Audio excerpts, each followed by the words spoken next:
Greetings everyone, this is Ohio Dan.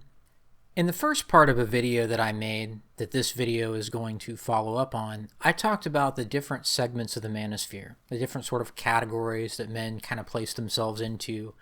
And I talked about MGTOW and MRAs and PUAs and TradCons and all of them, incels.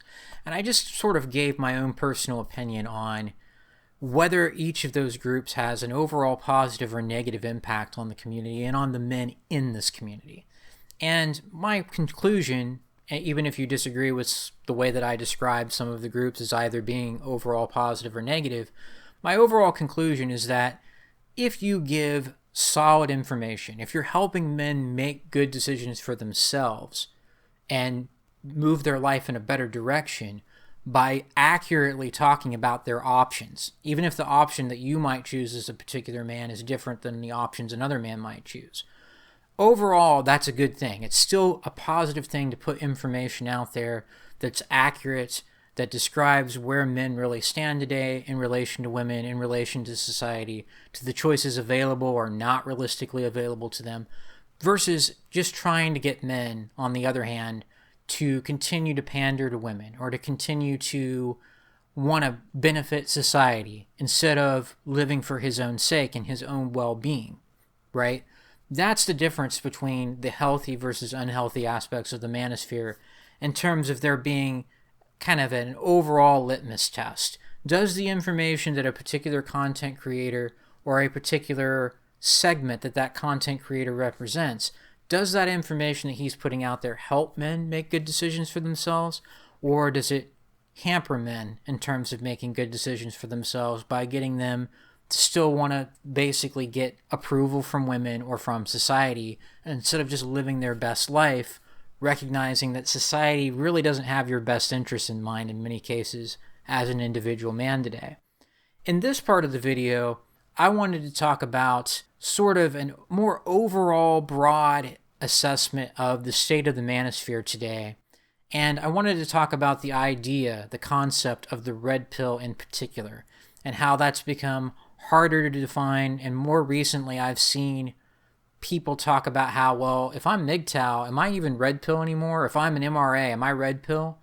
Where is the red pill in terms of what that represents today? Because I've seen Better Bachelor and others talk about how, well, maybe I'm not even red pilled anymore. And I think there's an important and specific point to be made about that I haven't seen yet. And that's what I'm going to get into here in this part of the video. So I think that a lot of what we see in terms of the content within the men's community going downhill, and it certainly has, right? Since I've started making content in 2017 up until now in 2023, the quality of your typical popular Manospherian channel, the quality of that content has definitely gone downhill. And I'm going to get into the reasons for that, but I want to talk about the red pill specifically. The thing about the red pill is that people like to throw that term around a lot, really more than they should. That's why I try to use other terms sometimes like self-aware man or something like that, because that terminology is really overused within the men's community. But what is a red pill? What is the red pill? Well, the red pill is nothing other than the truth, really. It's basically just what is real in terms of the topic at hand. And I tried to discuss this as best I could in a video that I made a few years ago now about the red pill in general, and it was an introduction to the red pill was the name of the video, I think. And I tried to talk about how, well, the red pill is basically the truth that is not given to you, a truth about life that is important, right? It's not esoteric knowledge about a very specific subject like how to rebuild a particular part in a car or a very specialized sort of legal concept or something like that. That's not a red pill, obviously. It's something that can be applied in most everyone's life, but for whatever reason, usually because society at large or a particular segment within that society has an interest in people not figuring out the truth, for whatever reason, though, it's something that a lot of people, most people, do not understand or do not want to accept. What's an example of a red pill truth within the men's community, keeping it at a pretty basic level? women are hypergamous. Women mostly see men for what men do for them. They are solipsistic. In an even broader sense, you can just say that women have negative aspects to their nature, or at least aspects of their nature that can certainly have a negative impact on the men around them if you're not aware of them, right? Things like women are hypergamous. If you incentivize them to just seek a bigger, better deal in a relationship, they're most likely going to do that, and you don't want to be the man that's being divorced in that situation. And then you can also add in the more cultural aspects of what we would call the red pill. I separate them into two different red pills. I'm not going to do that here just for the sake of not making things more confusing. But you also have the understanding of, wait a second, women actually have the upper hand in the Western world today over men. Women pretty much control their dynamic between themselves and men. Men have no reproductive rights, but somehow we need to advocate for women's right to abortion of convenience. That's just one very prominent example today. Men are expected to be traditional and still prove themselves as potential providers and protectors, but if you ask a woman to make you a sandwich or get you a beer, that's considered sexist. That's how one-sided gender roles are, right? And you could come up with many other examples. I know of many other examples. You can talk about the family courts and the truth of what they do in breaking up families to the woman's benefit while the state takes their cut in many cases. This is red pill knowledge. This is red pill information. The red pill is nothing more than the truth or reality, even while most people don't want to see that truth or face that reality. And so a lot of what you see today about the red pill meaning, oh, I'm red pilled because I'm open to a poly relationship with a woman where she has sex with all kinds of other dudes, or the red pill is about being traditional conservative basically and just finding the right woman and realizing that the deck is stacked against you, but doing your part to keep society's structure intact anyway, which is basically what traditional conservatives believe, at least in terms of relationships between men and women, at least in terms of, building families and all that. Even though the woman can just basically destroy that family unit on a whim, that's okay because you just need to find the right woman. That kind of stuff has been defined as red pill as well. And that's what Better Bachelor was talking about, examples of men saying that they're red pilled, but that they have the belief that you can be in a poly relationship, or that being a traditional conservative in terms of how you see women is still a good approach, how you see relationships with women. And to that, my response is, it doesn't change what the actual truth is, does it?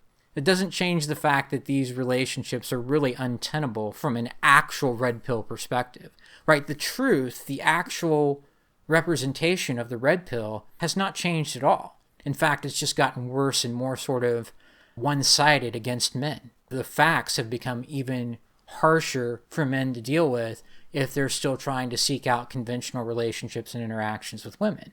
And so I think it's important to realize that the men that really are red-pilled, and even in some rare cases, you could argue women that are red-pilled, the ones that actually realize where things stand and realize, wait a second, women really, the main thing they offer is access to their sexuality, is intimacy. If you're in a poly relationship, it's pretty obvious that you're not getting exclusive access to that intimacy. So now what is she doing for you that makes it worthwhile for you to be in that poly relationship, if you want to call it a relationship, right? It's clear from the perspective of someone that's really aware of the truth, that is really red-pilled, that there is no benefit to a man in that relationship. Traditional conservatives saying that they're red-pilled, okay, how is it red-pilled to get married in a society where the woman can just leave you and take half your stuff anytime she wants?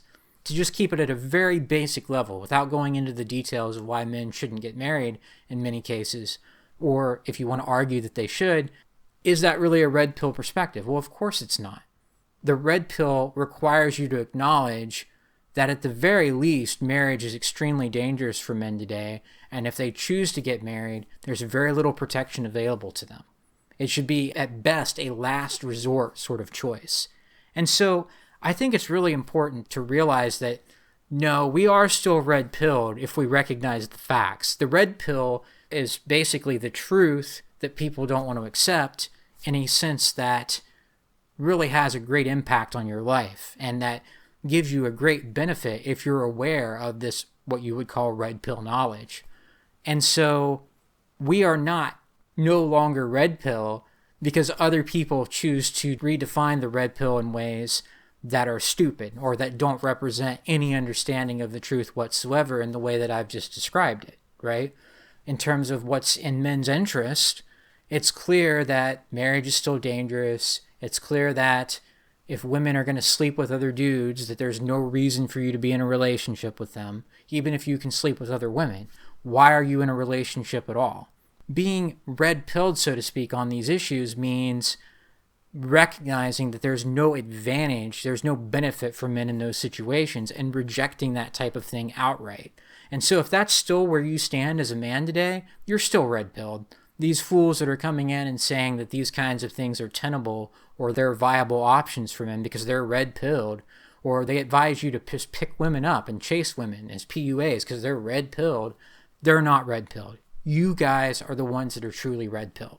The people that are aware of where things really stand between men and women, these other people can decide that they're going to usurp the red pill label as much as they want. You are the men that are still red pilled because the red pill has a particular definition. Again, the truth, basically, or understandings of how things operate based on the truth. That's not what these other people represent. The men, and maybe even a few women that realize where things actually stand between men and women, and the people that realize that women do have these very dark, negative aspects of their nature that are going to have a negative effect on you if you put yourself in a vulnerable position with them. Those are the people, and particularly men for the most part, that are red-pilled to these issues. You may not be red-pilled on certain other things when it comes to politics or whatever else. It doesn't matter.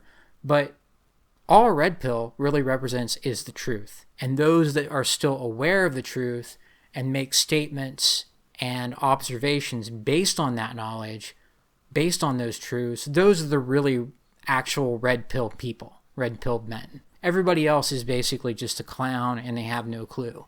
So don't let these people steal the red pill label or name. It's not really that important anyway if you're speaking the truth. You could just say self-aware man, which is what I try to do part of the time. But ultimately, these kinds of clowns, they cannot steal the red pill label.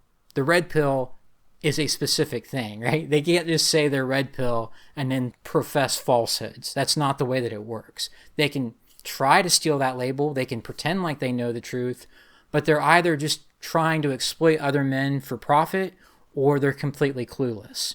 You cannot be red-pilled and poly. You really can't be red-pilled and advocate for men to get married en masse. It really makes no sense.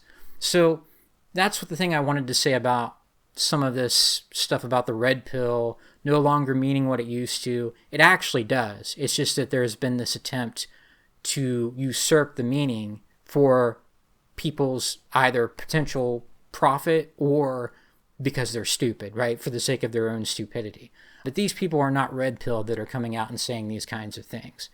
The meaning behind red pill has not changed. The only thing that's changed is what's being promoted. And that's what I want to get into for the last part of this video